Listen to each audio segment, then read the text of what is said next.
This video showcases my attempt at a Pokémon Diamond hardcore Nuzlocke using only Dark-type Pokémon. The early Sinnoh games are really lacking in Dark types, as there are only 5 encounters for the entire run, which are on screen now. My rule set for this playthrough is also on screen now. Just for full transparency, I play with rare candies to reduce time wasted having to grind for levels, but lose out on EVs in the trade-off. The first Dark-type encounter doesn't actually appear until after the first gym, so I will be replacing one of the starters using the Universal Pokémon Randomizer. I name myself Dusk and my rival Barry, because that's obligatory when playing the Sinnoh games. I replace Turtwig with Spiritomb, my first encounter. I name him Kier. A bit later Dawn gives me some Pokeballs, meaning the run has officially started. Spiritomb's part Ghost typing really trivializes the rival fight outside Jubilife, because neither of his Pokémon have a damaging move that can hit Kier. Roark does, however. He leads off with his Geodude, which I put to sleep and confuse, after which I spam feint attacks for a while to take it out while Roark wastes a potion. Second up is his Onix, which is just a repeat of the previous turns. Put to sleep and confuse, then spam feint attack while Roark heals. Last is his Cranidos. I get really scared for a moment when Hypnosis misses twice while he was setting up Leers, so I opt for a Confuse Ray, which luckily pays off as the Cranidos hits itself. It then finally falls asleep and I can take it down with 2 more attacks for the Coal Badge. Dawn and I team up in a double battle against some galactic grunts to save Professor Roan. They're dealt with easily. But next up is Commander Mars, a notorious run-ender. Her lead Zubat badly poisons Kier, but I came prepared with a held Pecha Berry and one-shot it with the feint attack. Next is her Purugly, which I immediately confuse and put to sleep, then continuously hit with feint attacks as she retaliates with feint attacks of her own. It didn't hit itself a single time, but Kier is still able to take it down with only 12 HP remaining. With access to the Eterna Forest, I catch a Murkrow at nighttime, whom I call Adrian. Gardenia poses no threat with Adrian on my team, as she can one-shot both the Cherubi and Turtwig with a wing attack apiece. The Ace Rosade outspeeds and hits a soft critical hit Grass Knot before also going down to a single wing attack, resulting in an easy Forest Badge. In the Eterna Galactic HQ I take on Jupiter. Much like her colleague Mars, she leads with a Zubat, which goes down to a critical hit wing attack. I then go for another wing attack on the Skuntank, bringing it to just above half HP, as I get hit with a Poison Gas in retaliation.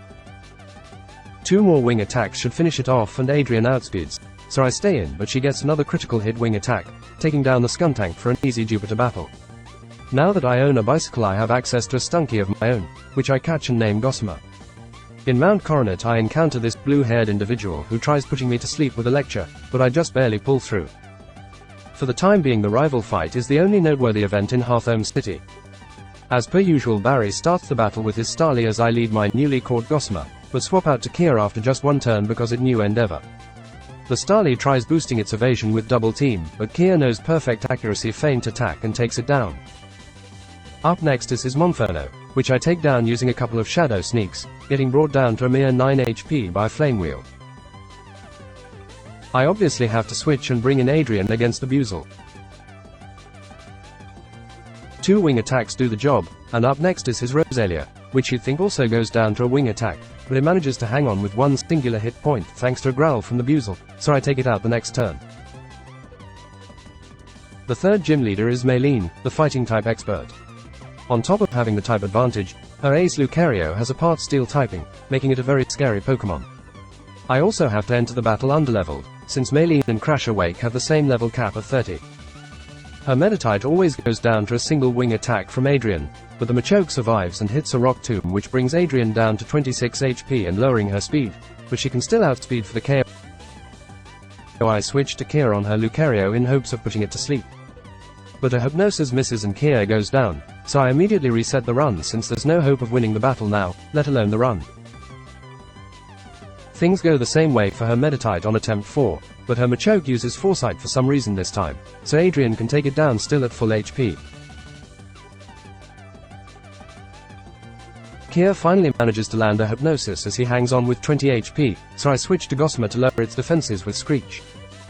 The first Screech ends up missing, so I get scared of it waking up and go for Smokescreen. The second screech then connects to lower its defense with 2 stages as it stays asleep. I get greedy and go for one more screech, but it wakes up and hits a metal claw to bring Gossamer down to 33 HP. He was definitely at risk to a crit there. With its defenses lowered 4 stages, I'm confident enough to switch to Adrian and go for a wing attack, as the Lucario misses a metal claw on the switch in. A Force Palm then connects and hits Adrian hard, down to just 14 HP, but she can retaliate with a wing attack which gets a critical hit for the one shot, though this crit was unnecessary. The Cobble badge is finally mine. After having obtained the Cobble badge, Dawn asks me to take on yet another pair of galactic grunts in a double battle. The fight is nothing to write home about, however.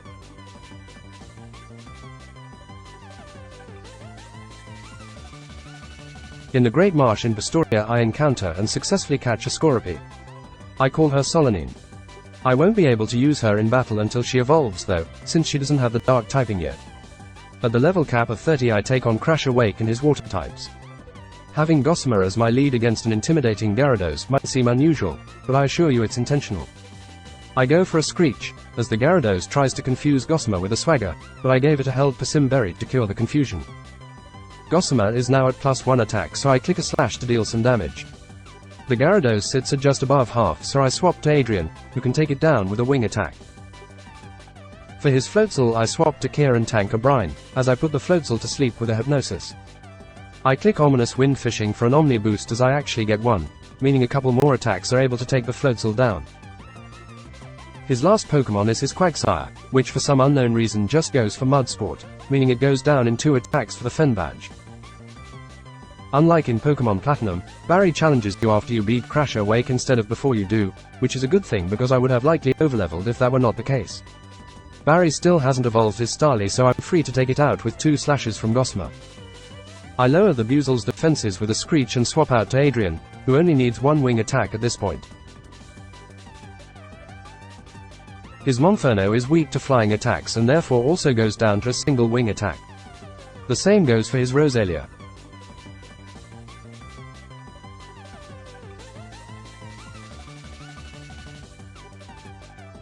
In preparation for Fantina, Gossamer evolves into a Skuntank, adding some more firepower to an already advantageous matchup. He takes the Drifblim into the red with a Night Slash, after which Fantina heals and he does the same thing.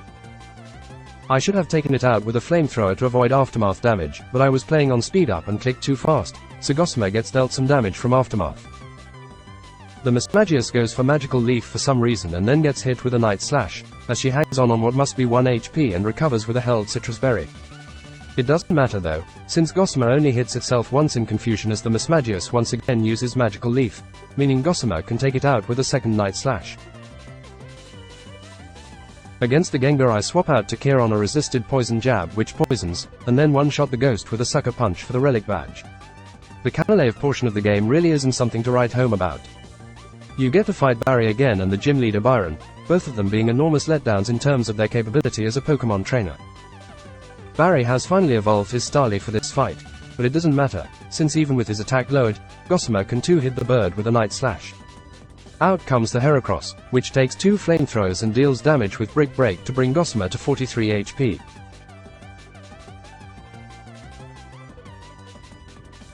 Against the Monferno I once again switch to Adrian to kill it with a wing attack.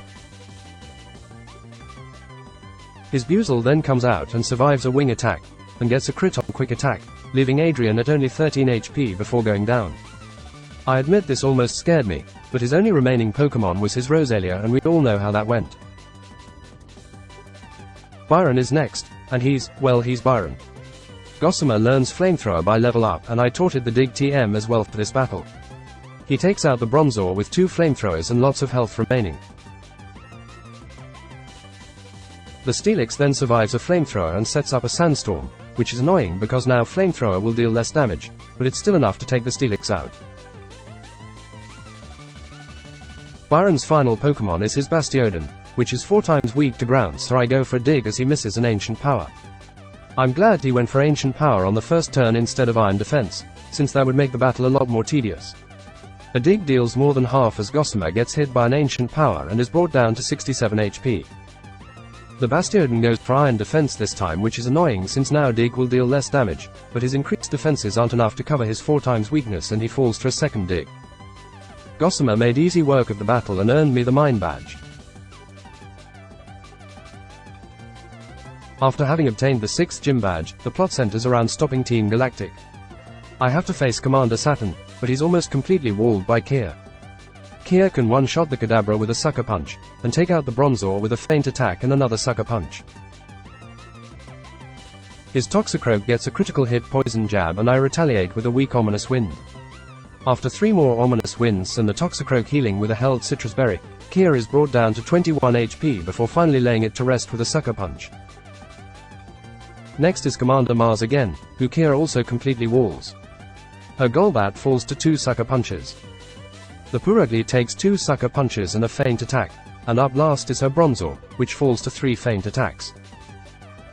On the way to Snowpoint I encounter and catch my final team member, a Sneasel whom I call Draven. Solanine also evolves so I can finally use her in battle. In the Snowpoint gym I battle Candice and her ice types. Gossamer can one-shot the Snova with a flamethrower because of its quad weakness. I switch to Kia on her Medicham and tank an ice punch which luckily didn't freeze. She spams Detect for a while, as the combined damage from an Ominous Wind and 3 turns of Hail Chip can take it down. I switch back to Gossamer as the Abomasnow comes out and tank a resisted Wood Hammer. Thanks to the recoil damage, a single flamethrower is enough to take it down. Her final Sneasel requires 2 flamethrowers to take down, but it just goes for Taunt and a resisted feint attack, so Gossamer wasn't in any danger. With Candice defeated I obtained the Icicle badge. In the Veilstone Galactic HQ I evolve Adrian with a Dusk Stone and start the Team Galactic Gauntlet. Starting off the gauntlet is the first fight against Cyrus. He leads off with his Murkrow and I lead with Solanine, who just barely misses out on the KO with a critical hit Poison Fang. A couple of turns later I take it out with 72 HP remaining as the Golbat enters the field. A lengthy back and forth brings Solanine to just 15 HP, so I swap her out for Adrian, who gets confused and hit with a Confuse Ray and then hits herself, and also gets poisoned from a Poison Fang. She is eventually able to take it down with a Sucker Punch at 52 remaining HP. I can't stay in against the Sneasel, so I swap to Gossamer, who tanks 2 Ice Punches and deals some damage with a Flamethrower before the held Citrus Berry procs. I swap to my own Sneasel and hit it with a Metal Claw, but it hangs on with just a sliver, so I swap to Kia since I can't live a quick attack. Kia is then finally able to take it down with a Sucker Punch. Second in the gauntlet is a rematch with Commander Saturn. Solanine again barely misses out on the one shot with a Poison Fang against his Kadabra, but can take it down the next turn. After a lengthy bunch of turns spamming knockoff, she also finally kills the Bronzor with 56 HP remaining as the Toxicroak comes out, so I have to switch. Kia can do a little less than half with Ominous Wind, but gets the Omni Boost, so the next one will finish it off. Unfortunately he hits himself in confusion, meaning I can't stay in. Adrian comes in on a Poison Jab which does more than half. I was expecting to outspeed, but Adrian is actually slower, but luckily I'm unpunished as the Toxicroak misses a Swagger and I can finish it off with a Fly. Third in the gauntlet is the double battle with Barry on Spear Pillar. Unlike in Platinum, Cyrus faces you right after this battle and you cannot adjust your team, so I lead with Draven and immediately swap out to Gossamer. 2 flamethrowers take out the left Bronzor and out comes Jupiter's Skuntank, her own. Gossamer is faster though and can take its mirror down with 2 digs and a body slam from Munchlax. As the other Bronzor falls, the Purugly and Golbat enter the field and I swap to Solanine, since I don't want Gossamer's held Citrus Berry to activate yet. Solanine immediately gets put to sleep however, as Barry's Staraptor goes down and his Heracross has to finish off the Purugly before also dying. Now there are only 2 Golbats left, and I taught Solanine the Rock Slide TM and gave it the Rock Incense to boost its power. I deal substantial damage, but end up swapping to Kia when I'm brought too low and confused to be on the safe side. A Sucker Punch then finally ends the drawn-out double battle. Last up is a rematch with Cyrus. As mentioned, I organized my party to lead with Draven against his Honchkrow. Surviving a Drill Peck on just 14 HP, he can retaliate with a double power avalanche to KO. With Cyrus Weavile entering the field, I pivot to Gossamer, who tanks a Night Slash and a hard Ice Punch before hitting a Flamethrower, bringing the Weavile to just above half. Oddly enough, Cyrus heals from this range, so another Flamethrower brings it to half as its own Citrus Berry activates. Gossamer then tanks another attack, which he wouldn't have lived without his Citrus Berry, and just barely doesn't take down the Weavile, but does get the burn. Since Gossamer won't live another attack, I swap to my bulkiest team member, Kia. The random move selection actually went for Brick Break here, so Kia's immunity avoids the attack and the Weavile succumbs to its burn. A full HP Kia can live an Aqua Tail from the Gyarados and put it to sleep. I swapped to Solanine to hit it with some Rock Slides, but a low roll on the second hit means the Gyarados sadly survives and Cyrus heals. I then get another low roll, meaning I need 2 more Rock Slides to kill it, and it is awake now. The following Rock Slide actually manages to flinch the Gyarados, so I'm free to take it down without any damage on Solanine. Last up is his Crobat, which gets brought down to about half HP with another Rock Slide, as I have to switch out thanks to confusion. Adrian then comes out and manages to take the Crobat out with a Fly and a Night Slash. I then run away from Dialga since Rowan won't let me leave otherwise. After I save the world, Flint hires me to act as a therapist for his buddy Volkner, but his card declines, so I decide to traumatize him. I taught Solanine Earthquake for this battle. The Raichu gets one shot, as the Amber Palm comes out and dies to 2 crunches after a defense drop on the first one. Thanks to its Citrus Berry, the Luxray survives 2 Earthquakes, so Volkner heals, but this is nothing more than prolonging his inevitable demise, as 2 more Earthquakes finish the job. Against the Octillery I swap out to Adrian, but she gets brought down too low immediately, so I pivot to Kia. A Dark Pulse and Sucker Punch leave it in the red, so Gossamer comes in to finish it off with a Night Slash for the Beacon Badge. I pick up a Razor Claw in Victory Road, which I use to evolve Draven and then engage with Barry for the final rival fight. I'm leveled close to the Elite Four's level cap, so there's quite a difference between our Pokémon. Barry leads with his Staraptor and Yu turns on Adrian to bring in Floatzel, which just goes down to 2 Night Slashes. The Heracross then goes down to 1 Fly and the Staraptor comes back in. I swap to Draven on a U-turn, which brings in his Infinite, so I swap to Kia. I can take it down using Ominous Winds. Against his Snorlax I test the waters with Kia, but ultimately need to switch to Gossamer. The Snorlax goes for rest for some reason and I'm free to hit it with Night Slashes, but barely miss out on the KO, so I have to repeat this process until it goes down. I decide to use Flamethrower on the Staraptor, thanks to its Intimidate. 2 attacks are enough. Last up is Roseade, which also goes down to 2 Flamethrowers. After completing their movesets, collecting any needed held items and leveling them up to level 63 to match Lucian's Bronzong, I take on the Elite Four. The first member is the bug user, Aaron. I gave Adrian a held Skyplate to boost flying type attacks, which is sufficient to one-shot his Dustox, Vespiquen and Heracross. As his Drapion enters the field I swap to my own Drapion, and take it down in 2 Earthquakes. The Beautyfly then goes down to a Rock Slide. Second is Bertha, the ground-type user. I lead with Kia and try to put her Quagsire to sleep, but miss, as it boosts its evasion. I don't want to risk any more double teams, so I go on the attack with a Dark Pulse. The Quagsire then goes for a dig, so I swap to Adrian for a clean switch and KO it with a Night Slash. Sudowoodo survives a Night Slash on just above half and retaliates with a Hammer Arm that does about the same, so I finish it up with a Sucker Punch which got a crit but didn't need to. Against the Golem I swap back into Kia and tank a weak Gyro Ball. The Golem can't really do anything against Kia, so I take it out with a Dark Pulse, Ominous Wind and a Sucker Punch.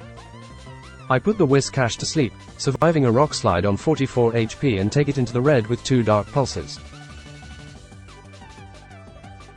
I swap to Draven on the turn Bertha heals, and KO the Derpy Whale with a double power Icicle Plate boosted Avalanche after getting hit by a Rock Slide. Her Hippowdon then deals pitiful damage with Crunch before also going down to a double power Avalanche. Third is Flint.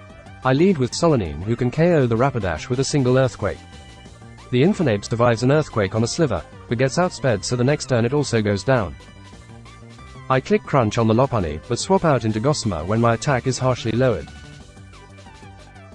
Since a sunny day was set up I try going for Flamethrower, but it doesn't do as much damage as I had expected, so I just follow it up with Night Slashes for the KO. Against all odds the Steelix survives a sun-boosted Flamethrower on what must be 1 HP. And retaliates by bringing Gossamer down into the yellow with a Fire Fang that also burns. I go for one more Flamethrower knowing he'll heal, but it doesn't do as much damage since the sunlight faded. It does get the burn however. At 14 HP I swap Gossamer out for Kia, who can KO the Iron Snake with a Dark Pulse. His Drifblim then also goes down to 2 Dark Pulses. Last of the Elite Four is Lucian, the Psychic-type user. I lead with Solanine to immediately kill the Mr. Mime with a Crunch to prevent it from setting up any screens. I swap to Adrian as the Bronzong comes out, in case it went for an earthquake. It starts setting up Calm Minds, but since Night Slash is a physical attack I can take it down in 3 turns no problem. I then click Fly against the Medicham, but it outspeeds and burns Adrian with a Fire Punch, meaning it survives the fly in the red. I can't stay in, so I swap to Kier on a heal. 1 Ominous Wind and 1 Sucker Punch are then enough to kill it. His Girafarig then goes down to a single Dark Pulse, and the Alakazam to a single Sucker Punch. The only trainer left in the region is the champion, Cynthia. Our Spiritooms face off and go for a lengthy exchange of attacks, but ultimately Kier is able to overcome his mirror match with 11 HP remaining. This is sadly the end for Kier, who's been with me the longest. The Gastrodon outspeeds and lays him to rest with the Muddy Water. I send out Adrian, who deals some damage with a Night Slash and finishes it off with a Skyplate boosted Fly. The Milotic then gets outsped and hit with another Fly, bringing it to below half, but it just sets up an Aqua Ring, so I'm free to repeat the last 2 turns and take it down. Her ace Garchomp then enters the field, and takes Adrian down with a Dragon Rush. I send in Draven and go for an Ice Shard since Avalanche has negative priority and I need to deal as much damage to the Garchomp as possible, but it just misses a Dragon Rush so another Ice Shard takes it down. Now that the Lucario has come out I'm prepared to let Draven go down and try to deal as much damage with Ice Shard as possible, but for some unusual reason the Lucario refuses to use a fighting type move against my Pokemon that is quad weak to fighting. As Draven goes down the Lucario has been damaged enough for Solanine to KO it with an Earthquake. Cynthia's final Pokemon is a Roserade which can hardly touch Solanine, so it gets taken down by 2 cross poisons. This marks the end of the run. I successfully beat a Pokémon Diamond Hardcore Nuzlocke using only Dark-type Pokémon. Although 60% of my team perished, I'm quite satisfied with the end result. I thank you for watching the video for this long if you're still here and bid you farewell.